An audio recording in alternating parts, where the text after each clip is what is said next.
it's Chico-chan. ഇന്നത്തെ വീഡിയോയിൽ നിങ്ങൾ കാണാൻ പോകുന്നത് ഒരു ആനിമേ റിവ്യൂ അല്ല, get ready with me video അതുമല്ല, എന്റെ ജീവിതത്തിൽ നടന്ന ഏതെങ്കിലും ദുർഘടമായ എക്സ്പീരിയൻസ് അതുമല്ല. ഇന്ന് ഞാൻ ഒരു പുതിയ ഐറ്റം ആയിട്ടാണ് വന്നിരിക്കുന്നത്, റെസിപ്പി ആയിട്ട്. അടുക്കളയിൽ കയറാത്ത പോലെ തോന്നും, പക്ഷേ I am really a good cook. അപ്പൊ ഇന്നത്തെ റെസിപ്പി എന്തിനെ പറ്റിയാണ്? How to make home made mayonnaise in just 10 minutes. 10 മിനിറ്റില് എങ്ങനെ വീട്ടിൽ ഒരു മയോണൈസിന്റെ കുപ്പി നിറച്ച് മയോണൈസ് എങ്ങനെ ഉണ്ടാക്കാം എന്നുള്ള ഒരു റെസിപ്പി വീഡിയോ ആയിട്ടാണ് ഞാൻ ഇന്ന് വന്നിരിക്കുന്നത്. So stay tuned. Moving on to the video. നമ്മുടെ ഹോം മെയ്ഡ് മയോണൈസിൽ അത്യാവശ്യമായിട്ട് നമുക്ക് വേണ്ടുന്ന ഒരു ഇൻഗ്രീഡിയന്റ് എന്ന് പറയുമ്പോൾ ഇതാണ്: അണ്ട, മുട്ട, എഗ്. മുട്ട എന്തായാലും അത്യാവശ്യമായിട്ട് വേണം. ബിക്കോസ് എനിക്കറിയത്തില്ല, നോൺ വെജ് അല്ലാത്ത വെജ് മയോണൈസ്, ചിലർ എഗ്ലെസ് മയോണൈസ് ഒക്കെ ഉണ്ടാക്കും, പക്ഷെ ഞാൻ ഉണ്ടാക്കുന്നത് എഗ് മയോണൈസ് ആണ്. Because I do not support vegetarians. അപ്പോൾ ആദ്യം നമുക്ക് വേണ്ടത് ഒരു മിക്സിയും മുട്ടയുമാണ്. അപ്പോൾ മിക്സിൻ്റെ അകത്ത് നമ്മൾ പൊട്ടിച്ച് ഇടാം. ഒരു മുട്ട ഇട്ടിട്ടുണ്ട്, നമുക്ക് ഒരു മുട്ടയും കൂടി ഇടാം. മുട്ട 2 പൊട്ടിച്ചിട്ട സ്ഥിതിക്ക് നമ്മൾ ഓയിൽ എടുക്കണം. ഓയിലാണ് നമ്മുടെ മെയിൻ തിക്കനിങ് ഏജന്റ്. ഓയിൽ കുറവാണെങ്കിൽ മയോണൈസ് രസം പോലെയാവും, വായി വെക്കാൻ കൊള്ളത്തില്ല. അതുകൊണ്ട് എണ്ണ ഒരുപാട് യൂസ് ചെയ്യണം മയോണൈസ് ഉണ്ടാക്കാൻ. പിന്നെ നിങ്ങൾക്ക് കൊളസ്ട്രോളും കാര്യങ്ങളും ഉണ്ടെങ്കിൽ മയോണൈസ് കഴിക്കാൻ പോകരുത് കേട്ടോ.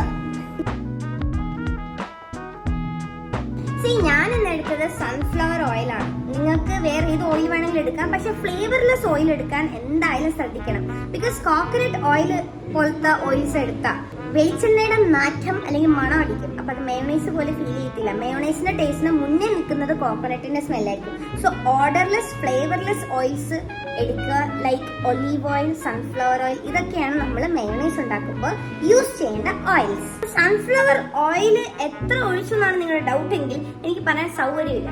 കാരണം നമ്മൾ ഒഴിക്കും തോറും നമുക്ക് മനസ്സിലാവത്തുള്ളൂ എത്ര ഒഴിക്കണമെന്ന്. കാരണം ഈ മയോണൈസ് തിന്നായി തോന്നുവാണെങ്കിൽ നമുക്ക് കുറച്ചും കൂടെ ഓയിൽ ഒഴിച്ച് അത് തിക്ക് ചെയ്യാൻ പറ്റും. തിക്കനിങ് ഏജന്റ് ആണ് നമ്മുടെ ഈ ഓയിൽ. അപ്പൊ ഓയിൽ ഒരുപാട് ആവശ്യം വരും. ഈ നമുക്ക് ആവശ്യം സോൾട്ട് ആണ്. സോൾട്ട് ഇല്ലാണ്ട് ഒന്നിനും ഒരു വകയും കൊള്ളത്തില്ല. സോ സോൾട്ട് നമ്മൾ എടുക്കുകയാണ്. ഒരു ടീസ്പൂൺ അളവിലാണ് നമ്മൾ സോൾട്ട് എടുക്കുന്നത്, കൂടി പോകരുത്. ബിക്കോസ് നമ്മൾ ഇത്ര സോൾട്ട് ഇട്ടുള്ളൂ, സോൾട്ട് കുറവാണെന്ന് തോന്നുവാണെങ്കിൽ ഇത് അടുത്ത ദിവസം ഉപ്പ് കുറച്ചും കൂടി കൂടുതലായിട്ട് വരും. സോ റൈറ്റ് നൗ സോൾട്ട് ഒന്ന് മോഡറേറ്റ്, ഒരു മൈൽഡ് രീതിയിൽ ഇട്ടാൽ മതി. ഇപ്പൊ എഗ്സ് ഇട്ടു, സൺഫ്ലവർ ഓയിൽ ഒഴിച്ചു, പിന്നെ സോൾട്ട് ഇട്ടു. ഫോർ യുവർ ടേസ്റ്റ്, എങ്ങനെയാണ് നിങ്ങളുടെ ഇഷ്ടം എന്ന് വെച്ചാൽ. പക്ഷെ ഞാനൊരു സ്പെഷ്യൽ ഇൻഗ്രീഡിയൻറ്റും കൂടി ഇടുന്നുണ്ട്. ഗാർലിക്, ഒരു 4 ക്ലോസ് ഗാർലിക്കിന്റെ ഈ സാധനം, കുഞ്ഞു വെളുത്തുള്ളി 4 പീസും കൂടി ഇടുന്നുണ്ട്. കാരണം എനിക്ക് മന്തി കഴിക്കുമ്പോൾ കിട്ടുന്ന മയോണൈസിന്റെ ടേസ്റ്റ് നല്ല ടേസ്റ്റാണ്. അത് ഞാൻ ആ ടേസ്റ്റ് വരുത്തിക്കാൻ വേണ്ടി ഞാൻ ഈ ഗാർലിക് ഇട്ട. അപ്പോൾ സംഭവം സക്സസ്ഫുൾ ആയി. അലമ്പാവെന്ന് വിചാരിച്ച് പക്ഷേ സക്സസ്ഫുൾ ആയി. നിങ്ങൾക്ക് ആ മയോണൈസ് വേണമെങ്കിൽ കുറച്ച് ഗാർലിക് ഇട്ടാൽ ഇത്തിരി ഗാർലിക്കിന് കിട്ടാൻ വേണ്ടി. ഓക്കെ, എനിക്ക് കുറച്ച് സ്പൈസിനെസ് കിട്ടാൻ വേണ്ടി ഇച്ചിരി കുരുമുളക്, പെപ്പറിൻ്റെ ഇതിന് വേണ്ടി നമ്മുടെ പുരയിടത്തുനിന്ന് പറിച്ച കുരുമുളക് കുറച്ചുണ്ട്, അതെടുത്ത് നമുക്ക് മിക്സ് ചെയ്തിടാം. മിക്സി ജാറിലിടാവേ. ഫുൾ ഉണ്ടായിരുന്ന സൺഫ്ലവർ ഓയിലാണ്.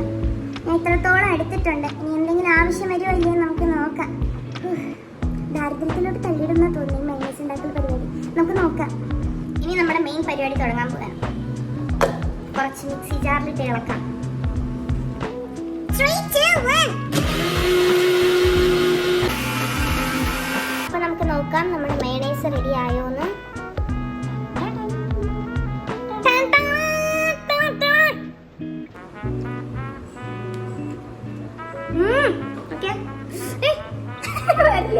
തിക്കാണ്, അത്രയും തിക്കാണ്, കണ്ടോ? വരത്തില്ല. ഇതൊരു ഹോം മെയ്ഡ് നാച്ചുറൽ മയോണൈസ് ആണ്. പക്ഷെ മയോണൈസ് ഒരിക്കലും ഹെൽത്തി ആണെന്ന് ഞാൻ പ്രൊമോട്ട് ചെയ്യില്ല. ബട്ട് വല്ലപ്പോഴും കഴിക്കാൻ എന്തായാലും കഴിക്കാം. നിങ്ങൾക്ക് വീഡിയോ ഇഷ്ടമായെങ്കിൽ ലൈക്ക് ചെയ്യൂ, ഷെയർ ചെയ്യൂ, സബ്സ്ക്രൈബ് ചെയ്യൂ, പിന്നെ കമന്റ് ഉറപ്പായിട്ടും ചെയ്യണം. ഇതുപോലുള്ള നല്ല നല്ല വീഡിയോസുമായിട്ട് ഞാൻ നെക്സ്റ്റ് വ്ലോഗിൽ വരാം. Thank you for wasting your time with me. Thank you for watching this video till the end. അപ്പോൾ നെക്സ്റ്റ് വീഡിയോ വരുന്നത് വരെ ശുഭദിനം. Chico-chan signing off.